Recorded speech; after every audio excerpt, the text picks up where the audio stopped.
சென்னை இந்த பெயர் எப்படி வந்தது தெரியுமா? நம்ம எல்லாரும் இன்று சென்னைன்னு சொல்ற இந்த நகரத்துக்கு பழைய காலத்தில் மதராஸ்னு பெயர் இருந்தது.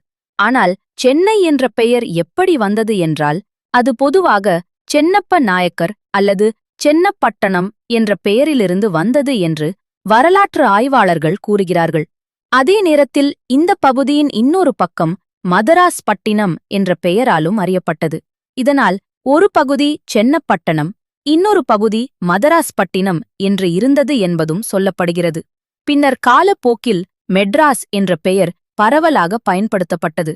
ஆனால் தமிழ் மரபையும் உள்ளூர் அடையாளத்தையும் முன்னிறுத்தி 1996ஆம் ஆண்டு அதிகாரப்பூர்வமாக மெட்ராஸ் என்ற பெயர் சென்னையாக மாற்றப்பட்டது. அதாவது இன்று நாம் சொல்லும் சென்னை என்ற பெயருக்குப் பின்னால் அரசியல், வரலாறு, உள்ளூர் அடையாளம் மூன்றும் கலந்து இருக்கிறது. இது தெரியுமா?